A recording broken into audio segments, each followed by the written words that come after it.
you have to learn how to walk again, how to sleep, how to eat, how to shower, how to move. And so when I was 15, I needed my first surgery. And then I needed my second surgery when I was 25. I quit my job, and then the next week I go to a doctor, just a regular old doctor's appointment. They take an x-ray and they're like, girl, you need surgery like now. I have no job. I'm going to have to recover from this. Like, can you do surgery? I was like, what do I really want to do in my life? I was like, this is it right now. This is it. My company's Ironson Training, online training, in-person training, and nutrition. It's motivating to know how much they look forward to the sessions. They know that someone cares enough to get them out of the ruts that they're in. Each week I seek out individuals who are chasing and achieving their own goals on their own terms.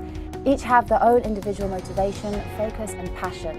Their stories will change your perspective on what is possible, open your eyes to what real people are doing, how they're doing it, and hopefully inspire you to do what you want to do on your terms.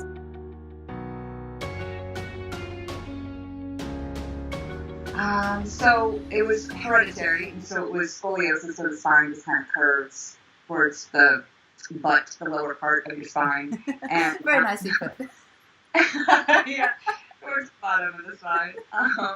And so when I was 15, I needed my first surgery, and I placed a lot of my identity in my ability to play sports. That was who I was. I was super into it, and boom, I needed a back surgery, and so that completely changed my outlook on life. 15 to about 25, I was a mess. Just drinking alcohol, smoking cigarettes, being just reckless. And then I needed my second surgery when I was 25, and that slowly started to wake me up again, but it also set me back. So I was like, well, great. The universe hates me. You know, you get very negative. It's like, I guess I'm just not supposed to do anything now because the universe is just against me, and I need another one. And so I got negative for a little bit amount of time. Until I woke up out of that with the boot camp class, and then I was like, oh, okay, so excuses don't really work. It's up here, you know what I mean? And then 2 years ago, I needed another one, but it was a lot easier to bounce back from that one because I'd been so fit.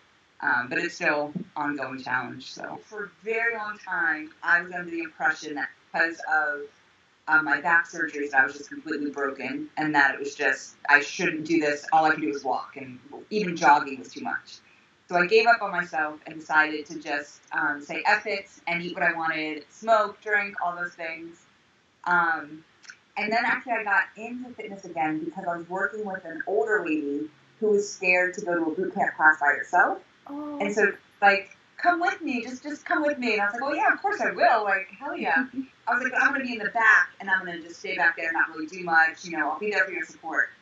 The trainer did not like that at all, and he was like, you! He's like, you, what the hell are you doing? He's like, you look totally fine. He's like, you need to start doing these workouts. And I explained my situation, and he was like, yeah, no, there's modifications. You can still do this stuff. Oh. And so, yeah. That's incredible. So I know, right? Yeah, was it like a mindset thing, do you think? And how, was it just that one person being like, yeah, you can do it? I fucking think so. I think it was being in that environment with other people. So the other people around me, slightly older, out of shape, some in shape, some not, which is such a variety of people. That combined with him saying you can do it, I was like, well, shoot, maybe I can. Like, maybe he's onto something.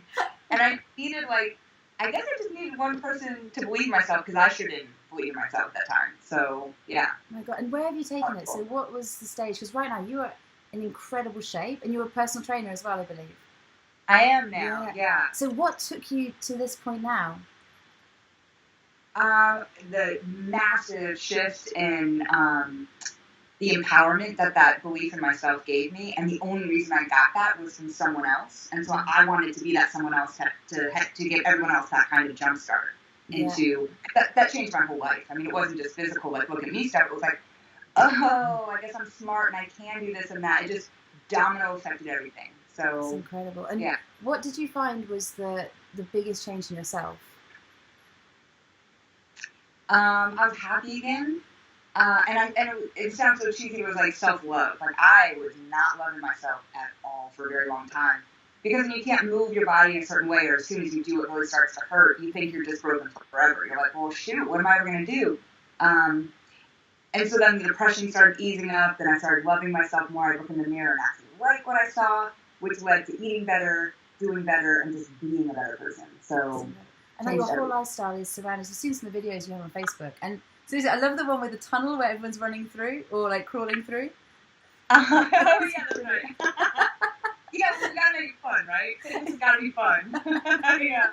It's fun. And so, how many people do you find come into you and say, "Oh my God, I need just to move. I don't know how to start." A lot of people. A lot of people don't know how to start, and I think they resonate towards me because of the challenges that I've had, and they're like, oh, okay, so you haven't always been this good at everything. Like, you had to really work hard and go over challenges. But yeah, I have clients who have knee surgeries, back surgeries, diabetes, RA, like just stuff that just stops you dead in your tracks.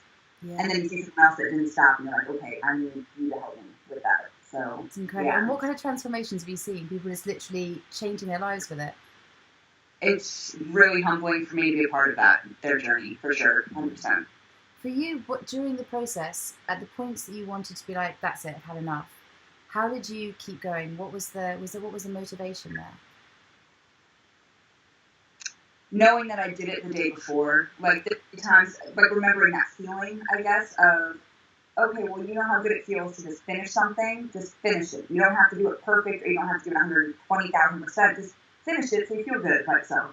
And so there were definitely days where I felt like I couldn't do it or shouldn't, but then you think about the times where it was like I physically could not walk for a long time because of the surgeries. And it's like, get up, get your butt up because you can do it, and there's no excuses really, you know. And so with what you do now, how much does what you do motivate you as well? All the time. It's motivating to know how much they look forward to the sessions because of the energy that I bring, and they know that someone cares enough to get them out of the ruts that they're in. Even if they're having the best day ever, they know that I'm going to challenge them with new workouts, so that's super motivating.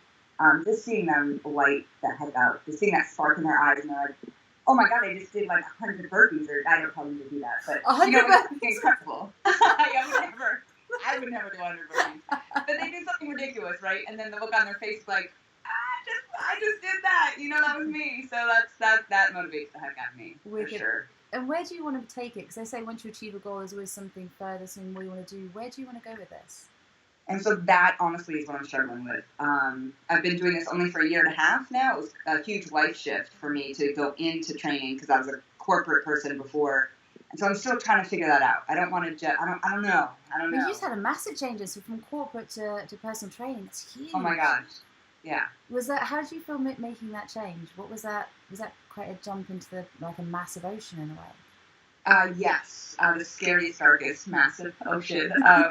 It all happened after the class. So it's kind of like a long story, but to cut it short, I decided that I was going to quit my job before knowing I needed this third surgery, because I was like, you know what, I just want to move to Vegas, go with my girlfriends, and just live a new life. And so I quit my job, and then literally the next week I go to a doctor, just a regular old doctor's appointment. They take an x-ray and they're like, girl, you need surgery like now.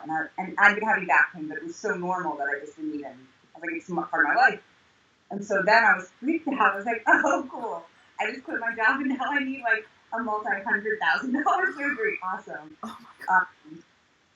And so that kind of shifted and it's a huge thing where the recovery from these surgeries, it's not just like, a couple weeks and you're good. It's like, you have to learn how to walk again, how to sleep, how to eat, how to shower, how to move, walk. It's intense. So that was going through my mind where I was like, okay, I have no job. I'm going to have to recover from this, like changing surgery. I was like, what do I really want to do with my life? I was like, this is it right now. Like, this is it. Like, do I want to have a corporate and go back to that life, or this is kind of my time to change? So I just took the wave and rode it. That's absolutely incredible. During that period, seriously, because a lot of people, I speak to so many people, and often it's so difficult because the corporate life it's not easy. Like, you work really hard, but it's like a safety net or a safety blanket in a way. Yeah, you mean having like a corporate job? Yeah. As a safe. Oh yeah. Well, yeah, because you can go to work and literally not do anything and still get paid. Like it's not up to you essentially. Like when you do your own company, as you know, it's like you have to find the clients, find the time, get creative, do this. Like it depends on so much more. So yes. Yeah. That safety net is not there at all. Number one book that changed my life was The Untethered Soul by Michael Singer. Love that one. Seriously, that one completely changed my life. I was like, oh, okay. And he has another book that's called The Surrender Experiment. So I read both of those like just drinking water. I mean, I just read them so quick and just started to apply all that stuff. And then anything by Eckhart Tolle is amazing. Yeah. Glennon Doyle is amazing. Have you read any of her books, Glennon Doyle? No, I haven't. Oh gosh, she's amazingly vulnerable in her writing that just connects you with issues. Oh, it's beautiful. Yeah. Oh wow, which ones are there? Any titles you'd recommend? Love Warrior. Love Warrior. Okay. See, you recommended to me to Untethered Soul, and I've read it, and it's one of the best books. I recommend it to everyone else now. It's amazing. Yeah, isn't it? Yeah, I just saw like an interview with him and Oprah, and I was all about it. I was just eating up every second of that interview. Yeah, it's amazing. That's wicked. And anyone else who's starting out on the journey, probably where you were sort of, I don't know, 5-10 years ago, what would you say to them? Baby steps. Do not doubt on the. Everyone always thinks it's going to be one step in it you're to perfection. Like, oh, I know what to do, so I should get there next week, right? And it's like, no.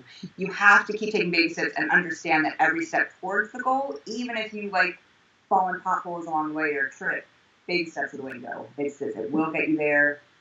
You know, your goals are not going to be delivered the next day like Amazon Prime. We got to work for this stuff. It's about patience and time. And no one wants to hear that, right? But that's my advice. That's what worked for me, you know? And when you mentioned before about it's really interesting you mentioned baby steps, because you literally had to take that when you had to learn to walk again. Like, it's like, how did that, it sounds really random, it's like, boom! It's really random, but how did that feel? What was that?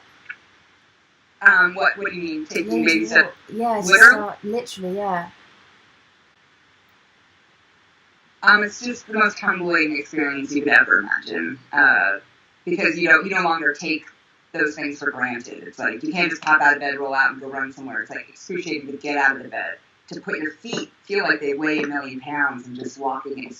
It's incredibly humbling, but also a beautiful challenge of just like you just get the picture of life a bit more. You're like, wow, it really matters. You know what I mean? So yeah, it's tough, but it was. I mean, honestly, if I needed another surgery tomorrow, I would be looking forward to that next challenge and that new growth experiment, because that's what happens. That's an amazing mindset. And tell me more about your company. So at the moment, what are you doing? Sort of, how do you work with your clients? So my company's Iron Soul Training. I will take that. I love it. Right now, it's just online training, in-person training, and nutrition.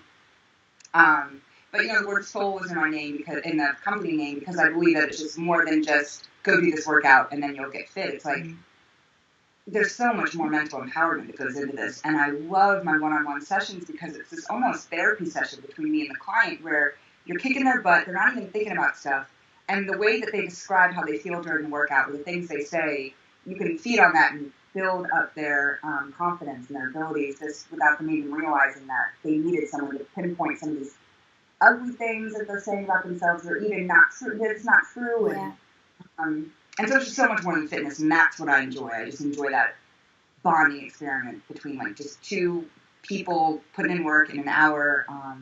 And so that's why I don't really know where I want to take it, right? It's not just fit. Like there's this whole other level of just self-love and empowerment that just is so vital.